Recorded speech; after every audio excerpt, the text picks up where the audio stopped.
Hey there! Welcome to Creating Music on the Web. My name is Ben Morss. I'm a developer advocate and a product manager at Google, where my job is to help make the web better for users and for developers alike, really making it easier for developers to make things easier for users. I am joined today by my colleague Hongchan Choi, who will be talking later on in a few minutes, but first, it's just me. So the web.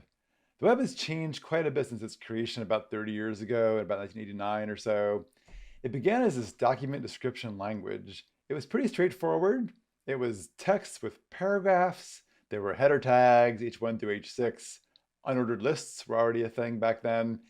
And of course, hyperlinks, which let you hopscotch from server to server around the world, discovering new things on new servers. But it was a means to create and to consume content. And during the 90s, as the web became popular around the world, that's what it was. It was a content creation and discovery platform. There were images, you had Flash, you had Java applets by then, but basically it was for content. And then in the 2000s, that changed. Ajax was invented, and we began to see on the web applications that resembled the applications you saw on native devices. For example, in 2004, Gmail. Now, Gmail was not as beautiful or as capable as native equivalents, as native email programs, but it became popular quickly because it had certain advantages built in. And I think maybe primary was the fact that it was universal. You could go over to a computer with a modern browser anywhere in the world and log into your Gmail, and there it was. There was no need to go to the store, install the software, or bring your computer from place to place. You could just use it on any computer with a browser by logging in, and there it was with cloud storage. There it was all ready for you to use. So web applications became increasingly popular to the extent that PWAs, you've probably heard about, progressive web apps, these may or may not ever replace mobile apps as the primary means of applications getting to users on mobile devices, but we have seen that desktop PWAs, DPWAs, are quite popular, and increasingly we're doing more and more things simply in our browsers. There's, for example, Spotify, which has a very nice PWA. To the extent we can also now use our first and only XKCD cartoon in this talk, showing that Macs, PCs, Chromebooks, Linux boxes can all run the same applications as long as they've got a modern browser. The operating system doesn't matter as much as long as the browser works. The same applications can work everywhere. We've seen some pretty amazing things happen recently. For example, GitHub now has a web editor. If you're on GitHub and just press the period key, you get into GitHub code spaces. Suddenly you're in VS Code right there in your browser with the VM, some extensions, you name it. This is easier than you might think because VS Code is made with Electron, which is built on web technologies already. Also, we're seeing creative applications move to the web. For example, Gravit Designer, a vector-based design application. People like that it works cross-platform, and again, it's universal. No software installation is required. There's online collaboration. Clipchamp there on the right, which offers online video editing to at least 17 million users. And again, online collaboration, quite useful. We even just saw in October, Adobe Photoshop. They just announced this beta version for the web. That's a big change. Photoshop in a browser. So like Gmail was, these creative applications aren't always as sophisticated with all the feature sets as a native equivalents, but what they do is they bring the feature sets most people need to more people. They're easier to access, they often have larger subscriber bases, and they have some powers built in that the web comes with.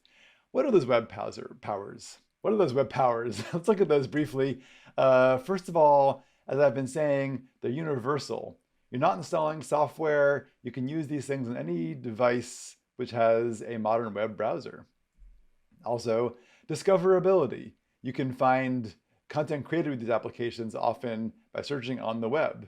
That's kind of neat. Similarly, you can share your content, your creation with somebody by URL. That's already just part of the web. Each creation has a URL. Share it with a friend, invite them to collaborate. There you are. Speaking of collaborate, you can create a community of users quite easily, and you can collaborate with people. that kind of magic you find like in Google Docs now, where you can share a document with people around the world and working on it at the same time. So web applications can come with these powers pretty easily, making them more suitable for certain purposes than their native equivalents. We're building the future of the web now. New capabilities are arriving all the time. Let's take a quick tour through a few of the things that have appeared recently and are to come on the way to looking at, of course, audio on the web. First of all, the file system API. Historically, there's been this wall between your browser and the device's file system. For security reasons, you could transfer files via FTP or a form and eventually dragging and dropping, but that was it. But of course, that wall is a barrier for certain applications that need this kind of access or could use this kind of access.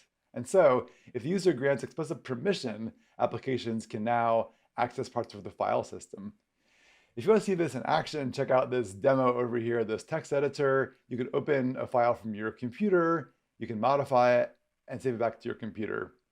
Check it out, the links below. Another nice API, actually a collection of APIs, is the Devices API. So browsers can already access standard devices like keyboards and mice, webcams and microphones, these kinds of things. But how about other kinds of devices that are not quite as standard? For that, we have Devices APIs. For example, WebUSB, useful for other USB devices like Arduinos or badge readers, credit card readers, DVD burners, those kinds of things. The Bluetooth API for accessing, you guessed it, Bluetooth devices. The Gamepad API for gaming. Serial API. Yes, Serial has been around for a long time, but is still useful, especially in places like retail applications, because I guess that serial connectors have little pins in them. They screw in. They've got a hard plastic coating around them, so you can spill liquid on these things, and they still tend to work. They just seem to still work. WebHID API for human interface devices. I won't show examples of all these things because our focus here is going to be audio, but check out the awesome WebUSB site there for more examples. The generic sensor API for using the sensors that come with mobile devices, the accelerometer, the gyroscope, magnetometers, gravity sensors, ambient light sensors, all kinds of things can be accessed using this API. And if you want to try a cool demo over here, try this one from Intel. This is the punch-o-meter. You grab your phone and you throw a punch, and it measures the speed of the punch. Fun to do. Just don't throw your phone or punch your phone. Finally, an API that's in progress right now, which is an origin trial, which means the developers are still giving feedback on it. It should be released soon in Chrome and Chromium browsers. Multi-screen window placement. Of course, Chromium browsers also includes Microsoft Edge, Samsung Internet, other kinds of browsers. Multi-screen window placement allows you to expand existing web APIs to place windows in different screens. You already can move windows around a screen and change their sizes, but this lets you do this on multiple screens. You can also place a window full screen on a certain screen, move windows from screen to screen, and remember their placement.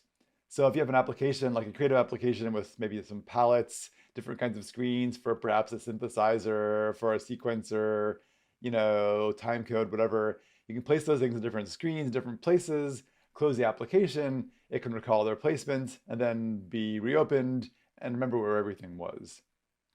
Speaking of audio applications, oh yeah, the Web Audio API. This is actually not that new.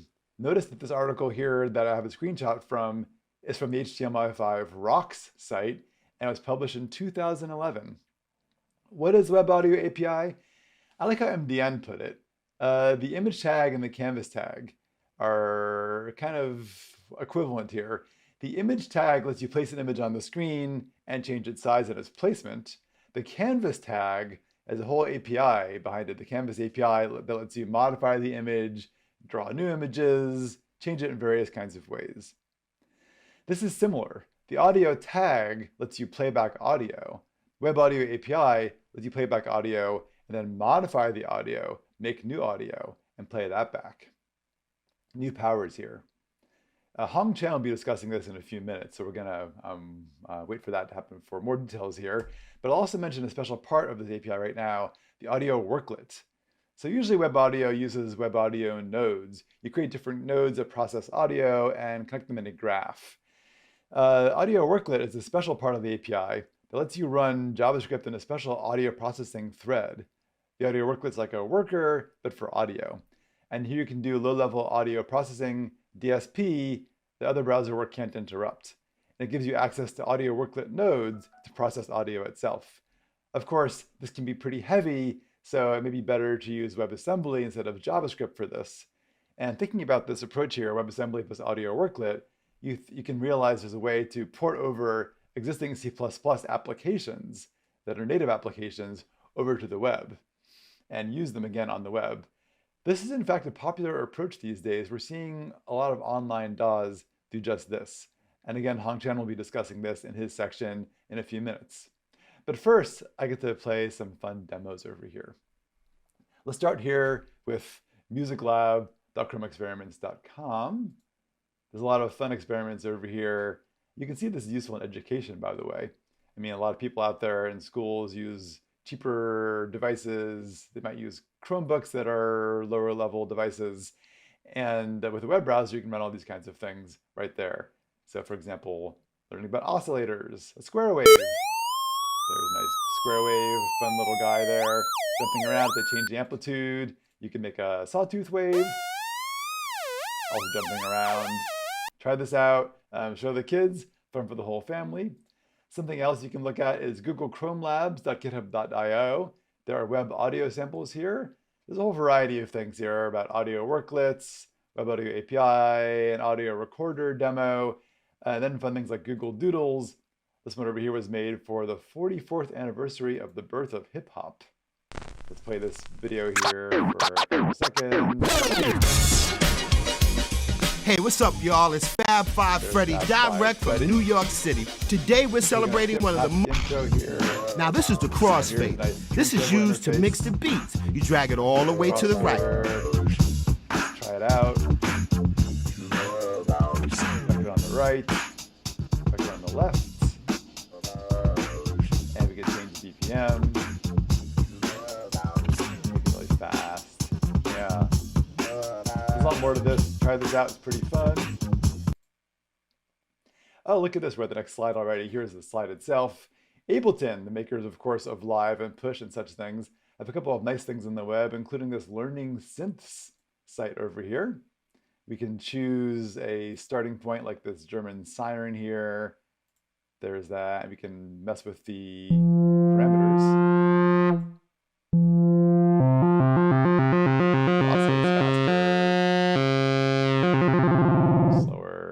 Change the resonance. And we can play it with a fun beat.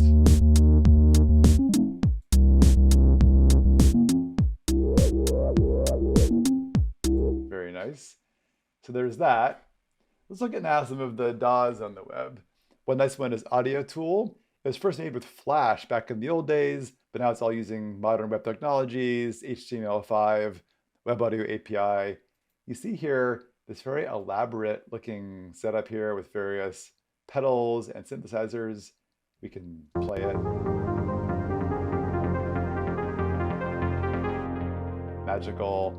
You can zoom in here and see all the stuff that's available in this very elaborate DAW here. Let's look over here at the next one, which is Amp Studio, another fine DAW. This is a free one, which has more features with a premium subscription.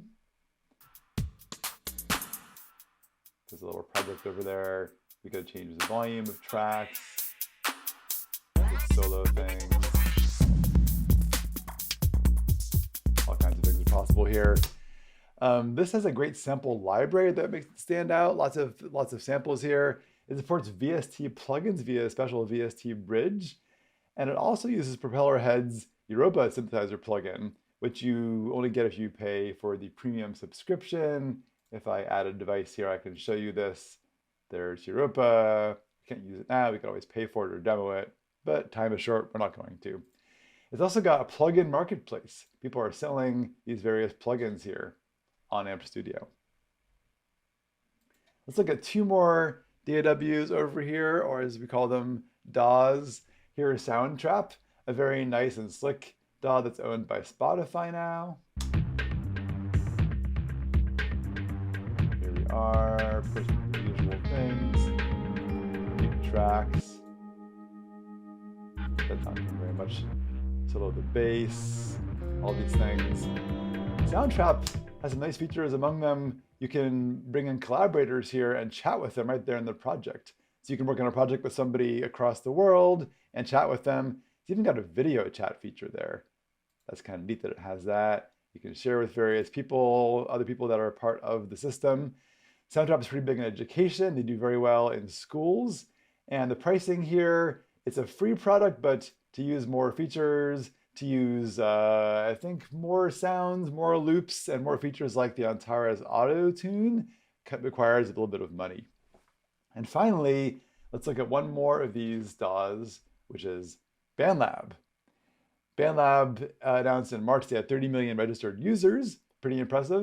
And they're building this whole ecosystem of different music things. So of course, there is going to be a creating area where you can record and make music. There really. Drums on themselves, and so on and so forth. There's the usual DAW. You can also chat with people and collaborate with people. But they've got also this community they've created. You can find other people to work with over here. You can have this chat interface open here and talk to people, make tracks with people that you know. Once you make tracks with people that you know, you can then post your tracks on BandLab, and people can then like these things, comment on these things, like it was SoundCloud. And if you've made your track with your friends and you think it's ready to go, take advantage of their online mastering service, where you can import your track and have somebody master it for you, including people like from Sterling Sound and other nice places in the world. If you finish your track and you like it, you can create an album and you can post it on BandLab Albums, where people can hear your record. You can even charge them money if they want to pay for it. You can get payments via Stripe. BandLab also has purchased Sonar, which was once Cakewalk, and now it's called Cakewalk all over again. I used to use both Cakewalk and Sonar back in the day. BandLab also owns NME. They've got a whole world of music creation tools here. You can see you can create this whole area and ecosystem for yourself, where you create music creation tools on the web and community on the web, using the web's powers to collaborate with people on the web. All these things you can put together into a nice package. So now you're probably asking yourself, okay, how do I do this myself? How do I use web audio? How do I use all these things? For these, I bring you my colleague, Hongchan Choi. Thanks a lot. All right. Ben just did a wonderful job giving you an overview of the current state of things and the business landscape of web music technology. Now it's my turn to talk a little bit about the technical aspect of Web Audio API. Hello everyone, my name is Hongchan. I'm a technical lead of Chrome Web Audio team and a co-chair of a W3C Audio Working Group. Before we jump into the nitty-gritty of Web Audio API, it might be helpful to review how it has evolved over a decade. The early movement started with HTML5 in 2008. The gist of the HTML5 was that web platform can be and should be the place where people can build the applications. Naturally, HTML5 came with a lot of new APIs, and some of them are for multimedia functionality, such as playing video and audio. That's how we got the audio element. It simply plays audio files no matter where they are local or on the server. That was powerful enough to make the web platform into a launchpad for all different kinds of music streaming services. But there was a problem because the audio element was not capable of doing anything interactive or fast. For example, video games and music production. So, Web Audio API was the response to the problem. The goal was to create a JavaScript API that can synthesize and process the audio dynamically, interactively, with low latency. It was a pretty interesting process because this was the first time in the computer music history where an audio API is being standardized by multiple companies. In 2010, W3C formed Audio Working Group. It's a group of audio experts who focused on the standardization of advanced audio processing within browsers. It was an exciting moment for sure, but no one knew that this would take more than 10 years. Of course, I'm not going to talk about all the fun stories from those 10 years. So fast forward to 2021, Web Audio API version 1 finally became a W3C recommendation. The meaning of this is that Web Audio API is finally stable enough so you can use it with confidence. Yeah, it was a big day for everyone who worked on the specification, including myself. And this number shows the scale of Web Audio API. About 6% of the entire page loads in Chrome uses the API. Given the daily active users of Chrome is almost beyond 3 billion, according to their internet and public data, it might be the biggest computer music platform has ever existed. Okay, then what's Web Audio API? It's kind of awkward to introduce it after all these years, but there's a few things that I wanted to bring up for special audiences today. That is, I'm not going to talk about how to use it. We have plenty of code examples and tutorials already out there. Instead, I would like to discuss its architecture and performance characteristics. Also, please note that from now on, I'm speaking for the Chromium implementation. So Web Audio API comes with building blocks for audio processing and sound synthesis. And the task for you is to assemble and connect them to create an audio graph. So it is a graph-based programming environment. So it's very similar with the Pure Data or MaxMSP, except for being textual. The other interesting thing is that it is based on the dual-thread architecture. This design is sensible because we are talking about the web browser, and the web browser is built for generic computing. So there is no room for audio processing in the page renderer. It's already busy with other user-facing tasks like handling DOM and UI, so the audio processing must happen on the other thread. In this other thread must be high priority thread because we are dealing with the real-time audio. That's how we came up with this dual thread design. The main thread only deals with the abstraction, audio node on the left of this diagram, and the actual audio processing happens on the dedicated audio thread. I call them internals, which on the right side of the diagram. This all looks good, but there's one problem. What if I want to create my own abstraction, its internal counterpart, which are usually hidden? That's where AudioWorklet comes in. The AudioWorklet was introduced after the first W3C technical architecture review of a Web Audio API. Obviously, people ask the same question: how does one extend the functionality outside of the built-in features? There was something called script processor node, but it created so many problems, which I'm not going to talk about today. In the end, it was deprecated from the specification after the suggestion from the technical review. As a proper replacement and for the extensibility of the API, Audio Working Group proposed a new design called AudioWorklet, and it technically replaces the script processor node. The biggest benefit of this new design is the layering. Here we have an AudioWorklet node on the left side, and it also has its internal, which wraps around an AudioWorklet processor.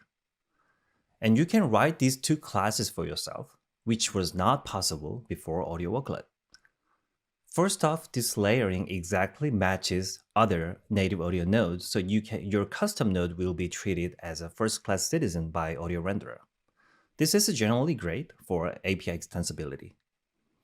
Secondly, the audio processing happens on the audio render thread, so there's no pressure on the page render thread. As you can guess, this is the escape hatch for WebAssembly because you can run JavaScript code directly on the audio thread. Let's talk about that. WebAssembly goes well with AudioWorklet, and this opened up so many opportunities. However, this concept is not a brand new thing even in this conference. I believe there have been several presentations in the past demonstrating what you can do with WebAssembly and AudioWorklet. I don't really have a cool demo today like those presentations, but instead I'm going to show you a simple tutorial, compiling C++ synth code to WebAssembly and use it with AudioWorklet. Before that, what's WebAssembly anyway? So this is the definition of WebAssembly from MDN. In short, it's a platform-agnostic bytecode that can run where JavaScript can run. Adobe made a big splash a couple days ago by bringing Photoshop and Illustrator to the web. WASM was a big part of those achievements. It would be prohibitively expensive to rewrite an application like Photoshop with JavaScript from scratch. Of course, we can do the same thing for audio. I gave a presentation at Google I/O 2019 and did some live compiling, not live coding, on the stage. It was a really fun time, and I would never do it again. Anyhow, the video is out there if you want to take a look. So let's briefly talk about the process. First, you start with the source code. In this example, it's just a collection of C++ code written by Phil Berg in the Android team. Then you need AmpScripting, which is a WASM compiler, so to speak. After the compilation, we will have a WASM JavaScript file as a result. But there's one thing you need to prepare. It's a special binding layer, or glue code, that goes before AmpScripting. It basically defines the API that you want to expose from the C++ side to the WASM side. So now let's take a look at the code. So nothing fancy here, but what's interesting is that this is a bare minimum setup for AudioWorklet and WebAssembly. Okay, here's the synthesizer.h. As you can see, there are many public methods, but let's just remember three things: node on, node off, and render. As you can see, there are methods like set filter cutoff and control change. So obviously this synthesizer is MIDI capable. And this is an implementation of a polyphonic synthesizer, and each voice consists of 7 sawtooth oscillator. They are slightly detuned each other. Those details can be found in the simplevoice.h and simplevoice.h over here. So here's a number of oscillator and detune parameter, then gains for each oscillators, things like that. And also we have voicebase.h. This is how you control pitch and MIDI data. It's a connection between the MIDI data and actual synthesizer implementation. And what we want to see here is how synthesizer.h, let's go back to here, synthesizer.h can be compiled with AmpScripting. So here's the makefile. I'm going to close this directory and open up the makefile. So let's take a look. Here you can see dependencies over here. And that is followed by emcc command. Here it is. And this is the AmpScripting compiler and some options that are needed for the AudioWorklet environment. But if you look at the end of the command, there's a synth_bind.cc file. So that's our glue code between C++ source code and the WASM module. And let's take a look at that. I'm going to go back to synth source directory and let's open up the synth_bind.cc. Okay, here's our glue code. As you can see, we only have 3 methods here: node off, node on, render. And now you can see where this is going, right? The render method needed a special treatment over here by wrapping with the synthesizer, another synthesizer wrapper class, because it accepts a roll pointer to floating point array. So when a method accepts non-pointers using patterns in AmpScripting_bindings should be enough, which is at the bottom over here. And these two things, the value and pointers, and these are very typical for audio applications, and that's why I chose to show. Okay, I think we're pretty much ready, so I'm gonna run the make command in the terminal and to get the WASM file compiled. All right, it's done. Now you can see, since that wasm.js just created on the left side of the screen. Okay, now it's time to use it with the web audio. This is the main HTML file, which is really simple. It's just 2 buttons and it loads the application JavaScript file, index.js over here. And let's open this file, index.js.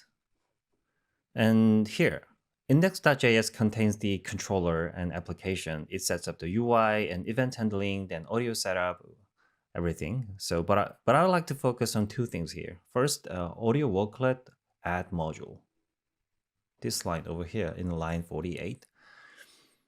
And this is how you load internal counterpart. That is your own subclass of audio worklet processor object. Once you load this file, you can create a customized audio worklet node, and just like in the next line over here.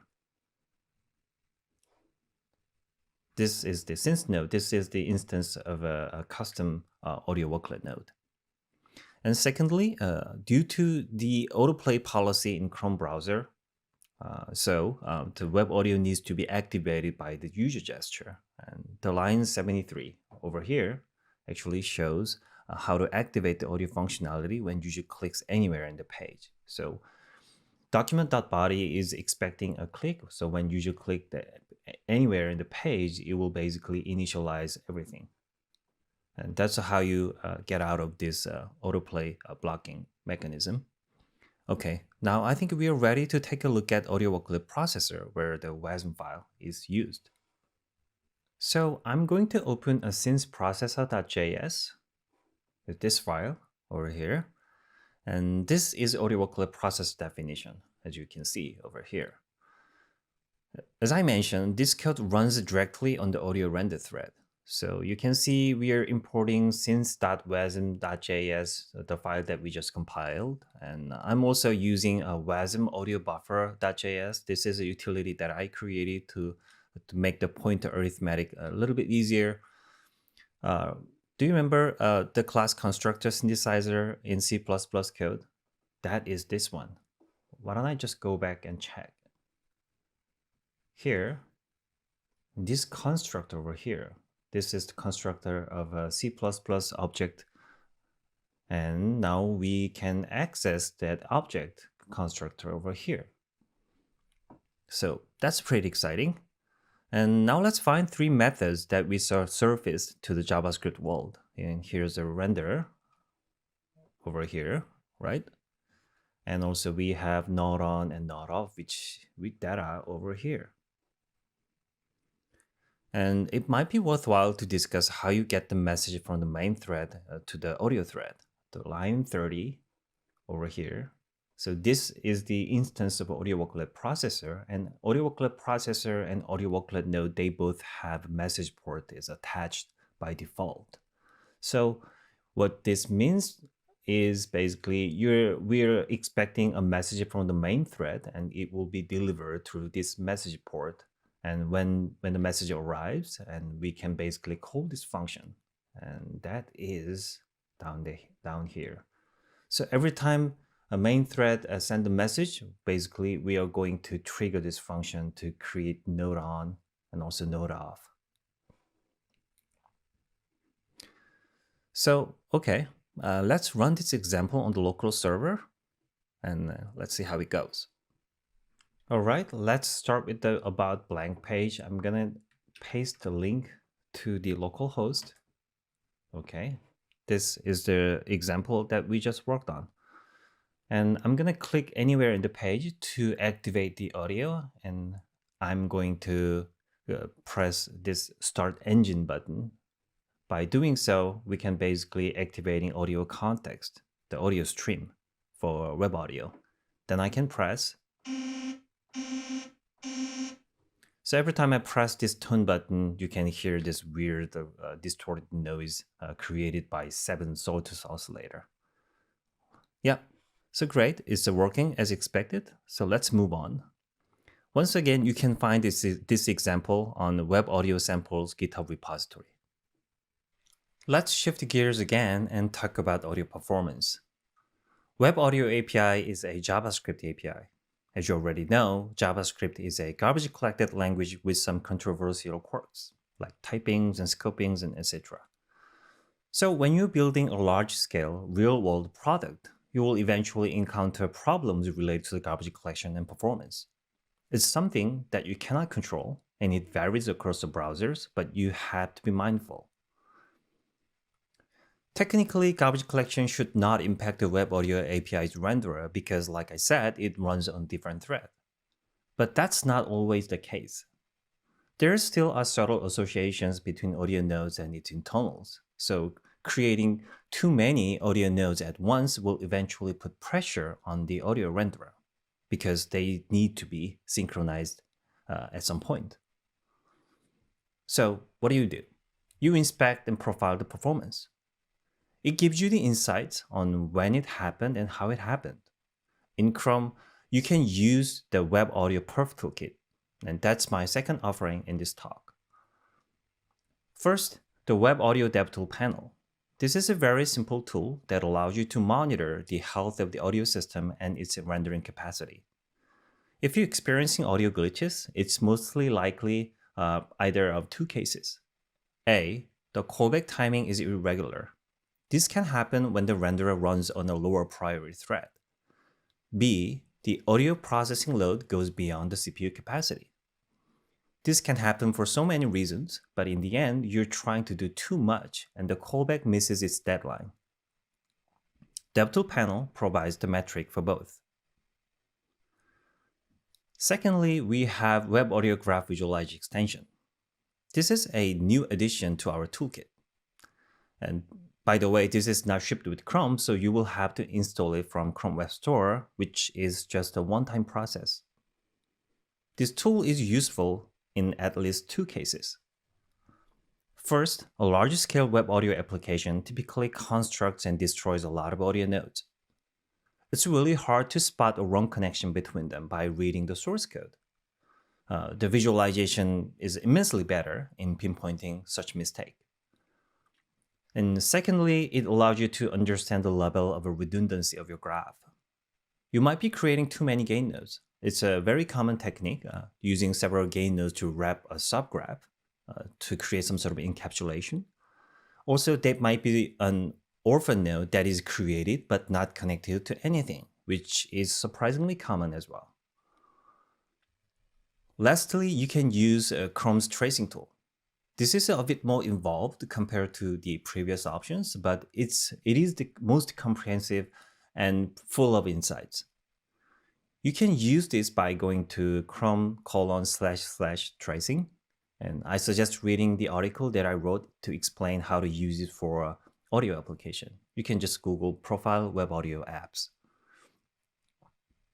This tool is also important for two reasons. First, this shows exactly when things went down and how they happened. You will be able to see when an audio stream glitches, like buffer underruns, and make an informed guess about why. Secondly, this is incredibly useful when you communicate with the Chromium engineers. It is very likely that we don't have the exact same setup with you, so some production of the bug might be impossible. So when fixing bugs, exchanging trace file with us really helps the communication.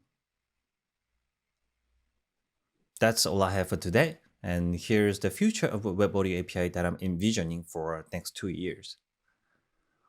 One important thing that we are missing is an API for device access, such as selecting a device and configuring it however you want. And this is kind of tricky because it directly overlaps with the security and the privacy area. So Audio Working Group is carefully taking steps to bring this functionality to the web platform. In Chrome, I think we can do better with audio latency. It might be acceptable for YouTube and Zoom, but not really up to the expectation for the audio production. This is pretty high on my team's to-do list. Another bottleneck we identified is the data cloning between Audio Worklet processor and the WebAssembly heap. These memory spaces are isolated by design, but Audio Working Group is trying to find a way to register a memory space where the audio renderer can directly write and read. That'll speed up the process. Finally, I'd like to invite you to participate in a survey so we can listen to you. It will be really helpful in prioritizing projects for next few years. Thank you for watching. Just so you know, Ben and myself are on Twitter, so please feel free to reach out if you have any question or feedback. Thank you. Thank you for the talk. The question I have is probably too specific, but you've mentioned that the way to communicate with the audio worklet is using this messaging mechanism. How would you go and implement audio streaming into the worklet? Is it the only way to do this by using the messaging channel? Okay, so the streaming can be tricky because a message port is based on this exchanging blob between thread. So the thing that I recommend is something called shared array buffer, which is available in Chrome. I think it's also available in Firefox and the other browsers as well. With setting up the shared array buffer, basically you're claiming a shared memory space between two threads, and usually streaming data is coming from the main thread because that's all the media stream and the real-time communication operation is happening. So when data arrives from the media element or the media stream from the network, then basically you put those data, copy those data into shared array buffer. And then when you create audio worklet node, you passing the reference for the shared array buffer to the audio worklet node. Basically, then audio worklet becomes your consumer for those data. So to make this answer really short, you can use shared array buffer. Thank you. You also have a question on the Zoom Q&A. All right. Also for Hongchan, I believe. You get two.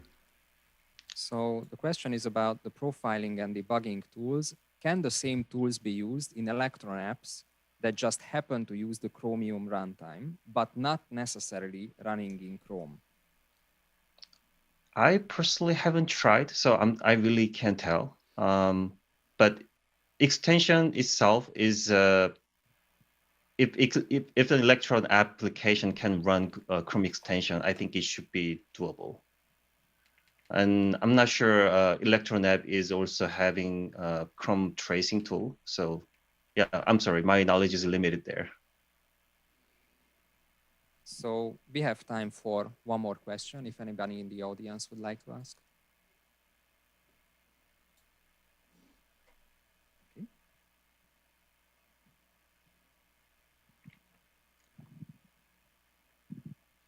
Okay. So I've tried working with I've tried working with WebAssembly a bit, and I saw there was like multiple types of WebAssembly and like multiple versions, and I would think I was trying to compile a Faust program to WebAssembly, and there was multiple layers. There's Wasm 2, there's Wasm. Like, what is the if I'm just starting out, like, what's the is there like a versioning I need to be aware of, or like, yeah? I don't think so. Yeah. As long as you use mscripten, it should be fine. I'm sure a Faust compiler has mscripten somehow included in the package. That's my understanding, but I'm not sure because I haven't used Faust for this Wasm compilation before. But mscripten is a pretty active project, so there's a lot of progress is being made as we speak. So there might be some changes, but in the end, I think the core functionality of Wasm should be stable enough for audio worklet at least.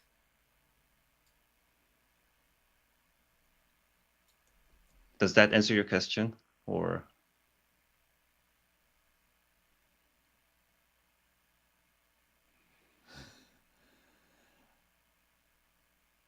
We are happy with the answer. And just one more question from Zoom.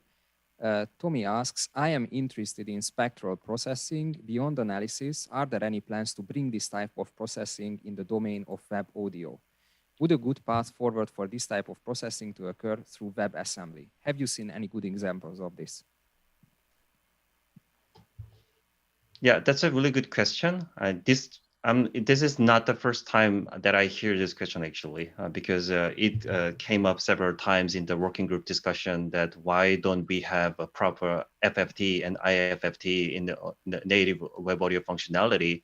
And our answer was, if we were to bring FFT to web platform, it needs to be more of a general purpose, not just for the audio and visualization. So on that matter, maybe it should be better to be handled in the other working group. That's kind of a different answer. But in terms of using FFT with the WebAssembly, we totally recommend to compile any FFT library written in C or C++. Once you have that, you can actually do it on the audio worklet itself. So that's our recommendation at this point. But if you're looking for like native implementation written in C++ in Chromium itself, I think it would be really difficult to achieve at the moment. All right, that's okay. Maybe just one more. If I have a C++ audio file player that takes a path to an audio file, I compile it with mscripten, and then if I select the audio file from the main thread, can I post the path to the audio thread if the path is still valid or not? Do I have to decode the file before? Yeah, that's a really good question. But I think it really depends on how this C++ audio player is designed. Does it have any encoding, decoding capacity like included in the source code? If that's the case, it's a high chance that it might have like entire encoding decoder code within. And if you compile through the WebAssembly, I think you will end up with a huge size of a WASM file. I'm not sure that's a good thing to do or not. But instead, what I like to suggest here is something called web codecs. So you might want to just extract the audio playback functionality, and we have something new standard called web codecs, which is currently like actively being developed at the moment. And so you can actually use the encoding and decoding features natively running inside a browser, and you can use those components, and also you can use the audio playback functionality from the C++. So there might be some integration work between these two components, but I think that's the ideal way to deal with this.